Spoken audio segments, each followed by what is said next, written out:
क्या आपको पता है किसी भी सेल या बैटरी में कुछ केमिकल रिएक्शंस होती है और उनसे जनरेट होती है इलेक्ट्रिसिटी। ये कैसे होता है अगर आपको जानना है तो ये वीडियो आपके लिए है। Hello friends, my name is Nikhil Hirulkar and you are watching me on my channel which is called Chemiquick. Let's learn chemistry, not just quick but केमिक्विक।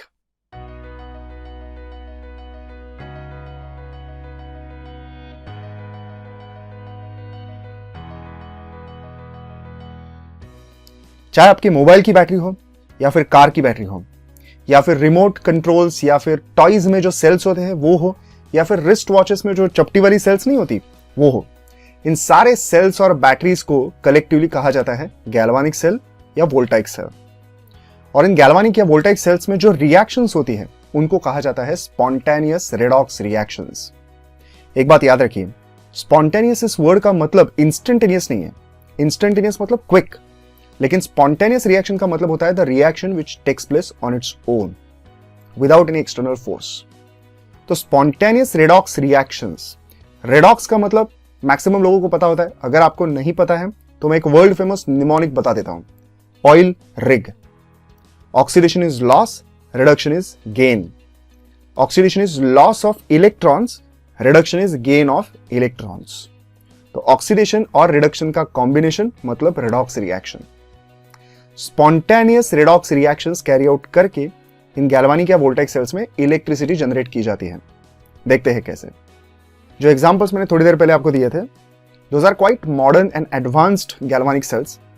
उनके लिए मैं एक सेपरेट वीडियो बनाऊंगा, लेकिन इस वीडियो में हम लोग the most primitive version and simplified version of all the galvanic cells वो स्टडी करने वाले हैं। And the cell is called as Daniell cell. Daniell cell में जो स्पॉन्टेनियस रेडॉक्स रिएक्शन होती है वो आप सबको पता है, आपने 10th में स्टडी किया होगा, डिस्प्लेसमेंट रिएक्शन। और वो world famous statement, more reactive metal displaces less reactive metal from its salt solution. और उसका वो वर्ल्ड फेमस एग्जांपल सारे रेफरेंस बुक्स में वही एक एग्जांपल होता है, Zn plus CuSO4 giving ZnSO4 plus Cu. This is a spontaneous redox reaction. कैसे? अभी पता चल जाएगा। CuSO4 और ZnSO4 इनके जो SO4 मतलब सल्फेट आयंस, अगर इनको बाहर निकाल दिया जाए तो क्या बचेगा? Cu2+ and Zn2+। अब जरा सोचिए, जिंक एक न्यूट्रल एटम है। Zinc is donating its 2 electrons spontaneously to Cu2+। ये हो गया जिंक का स्पॉन्टेनियस ऑक्सीडेशन हाफ रिएक्शन। और Cu2+ ने स्पॉन्टेनियसली 2 इलेक्ट्रॉन्स एक्सेप्ट कर लिए हैं, तो ये हो गया Cu2+ का स्पॉन्टेनियस रिडक्शन हाफ रिएक्शन। इस तरह से ये स्पॉन्टेनियस रेडॉक्स रिएक्शन है।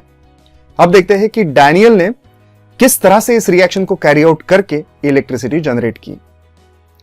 डैनियल ने इसी रिएक्शन को 2 हाफ सेल्स में कैरी आउट किया। एक है ऑक्सीडेशन हाफ सेल, दूसरा है reduction half cell. Oxidation half cell क्या है? एक बीकर लिया, उसमें एक्वियस ZnSO4 लिया, उसमें डिप किया zinc rod. Reduction half cell क्या है? एक बीकर लिया, एक्वियस CuSO4 लिया, उसमें डिप किया कॉपर रॉड। इन 2 रॉड्स को एक्सटर्नली एक कंडक्टिंग वायर और एक प्लग की से ज्वाइन किया। वो जो 2 सॉल्यूशंस है, aqueous CuSO4 and aqueous ZnSO4, इन दोनों सॉल्यूशंस को इंटरनली ज्वाइन किया एक ब्रिज से, जिसे कहा जाता है सॉल्ट ब्रिज। सॉल्ट ब्रिज के बारे में थोड़ी देर में बात करेंगे। अब डैनियल ने यह प्रूव किया कि इस तरह के सेटअप से हम लोग इलेक्ट्रिसिटी जनरेट कर सकते हैं। क्या होता है देखते हैं। सबसे पहले की इंसर्ट करेंगे तो सर्किट कंप्लीट हो गया। उसके बाद इमीडिएटली जो ऑक्सीडेशन हाफ सेल है उसके जिंक रॉड के सरफेस से कुछ जिंक एटम्स अपने 2 इलेक्ट्रॉन्स रॉड पे ही छोड़ देते हैं और खुद जिंक एटम्स सॉल्यूशन में चले जाते हैं एज Zn2+ आयंस। ये हो गया जिंक का स्पॉन्टेनियस ऑक्सीडेशन हाफ, क्योंकि उसके इलेक्ट्रॉन्स उसने रॉड पे ही छोड़ दिए हैं, so it's a loss of electrons. ये जो 2 इलेक्ट्रॉन्स है वो इमीडिएटली एक्सटर्नल सर्किट से कॉपर रॉड की तरफ पहुंचे। जैसे ही वो 2 इलेक्ट्रॉन्स कॉपर रॉड पे पहुंचेंगे, रिडक्शन हाफ सेल के सॉल्यूशन में जो Cu2+ आयंस है वो इमीडिएटली उन 2 इलेक्ट्रॉन्स को कैप्चर कर लेंगे। ये हो गया Cu2+ आयंस का स्पॉन्टेनियस रिडक्शन हाफ। अब इस प्रोसेस में एक छोटा सा प्रॉब्लम है जो नोटिस करना बहुत जरूरी है। ऑक्सीडेशन हाफ सेल में जैसे ही जिंक एटम्स रॉड से सॉल्यूशन में आए थे एज Zn2+ आयंस, ये होने से पहले सॉल्यूशन में जितने Zn2+ उतने ही सल्फेट आयंस थे, तो सॉल्यूशन इलेक्ट्रिकली न्यूट्रल था। लेकिन जैसे ही रॉड के सरफेस से एक्स्ट्रा Zn2+ आयंस सॉल्यूशन में आए, सॉल्यूशन नेट पॉजिटिवली चार्ज्ड हो गया। और रिडक्शन हाफ में देखिए, रिडक्शन हाफ होने से पहले Cu2+ आयंस और सल्फेट आयंस ये भी इक्वल थे, लेकिन सॉल्यूशन के Cu2+ आयंस रॉड पे डिपॉजिट हो गए हैं, तो सॉल्यूशन में बचे extra sulphate ions, extra SO4 ions कि जो सॉल्यूशन को बनाएंगे इलेक्ट्रिकली नेगेटिवली चार्ज्ड। एक बात याद रखिए, isolated positive charge and negative charge is never possible. तो इसीलिए दोनों सॉल्यूशंस को इमीडिएटली इलेक्ट्रिकली न्यूट्रलाइज करना is the basic need. Now here comes the salt bridge in picture. अब सॉल्ट ब्रिज में क्या होता है कि जिसकी वजह से सॉल्यूशन न्यूट्रलाइज होते हैं, ये आपको बताता हूं। Salt bridge is basically a tube कि जिसके अंदर एक बड़ा फनी नाम का एक जेल होता है, अगार अगार जेल। इस अगार अगार जेल में कुछ सॉल्ट्स डिसॉल्व करके रखते हैं। एग्जांपल है KCl या फिर NH4NO3। विल कंसीडर कि ओके, अगार अगार जेल में अभी KCl डिसॉल्व करके रखा है, और ये जो ट्यूब है सॉल्ट ब्रिज की, इसके एंड्स पे ग्लासवुल प्लग लगाया है। Glass wool plug is basically porous substance कि जिसकी वजह से जेल उस ट्यूब से बाहर नहीं आएगा, लेकिन through it's pores salt bridge के अंदर जो आयंस है वो सॉल्यूशन में आ सकते हैं, या सॉल्यूशन के आयंस सॉल्ट ब्रिज में जा सकते हैं। जैसे ही जिंक रॉड सरफेस से कुछ atoms as Zn2+ ion solution में आएंगे, सॉल्ट ब्रिज के अंदर जो 2 Cl- आयंस है, immediately they will quickly rush into the solution to neutralize Zn2+ ions. तो ऑक्सीडेशन हाफ सेल न्यूट्रलाइज हो गया।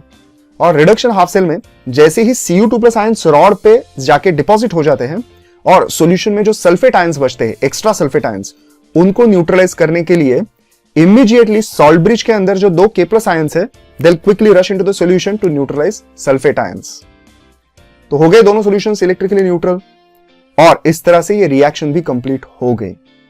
लेकिन इस प्रोसेस में आई होप आप सबने एक चीज ऑब्जर्व की होगी, एक्सटर्नल वायर से, एक्सटर्नल कंडक्टिंग वायर से इलेक्ट्रॉन्स फ्लो हो रहे हैं।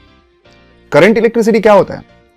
करंट इलेक्ट्रिसिटी का सबसे बेसिक डेफिनेशन है flow of charge in one net direction. Electrons क्या है? चार्जेस ही तो है। तो इलेक्ट्रॉन्स जिंक रॉड से कॉपर रॉड की तरफ जा रहे हैं, मतलब a current is flowing through the wire. इसका मतलब इलेक्ट्रिसिटी जनरेट हो गई। अगर मैं बीच में एक बल्ब लगा दूंगा तो वो इलेक्ट्रॉन्स उस बल्ब से पास करेंगे और बल्ब जलने लगेगा। और रिएक्शंस कौन सी हुई है? ऑक्सीडेशन हाफ सेल में Zn गिविंग Zn2+ + 2 इलेक्ट्रॉन्स, और रिडक्शन हाफ में Cu2+ + 2 electrons giving Cu। Net reaction है Zn + Cu2+ giving Zn2+ + Cu। यही तो है स्पॉन्टेनियस रेडॉक्स रिएक्शन, और यही spontaneous redox reaction carry out करके हम लोगों ने जनरेट कर दी है इलेक्ट्रिसिटी। तो ये है Daniell cell, which is the most primitive version of modern galvanic cells. I hope आपको डैनियल सेल का वर्किंग अच्छी तरह से समझ में आया होगा। So I'll request you to please like, comments, share, subscribe, and please don't forget to press bell icon.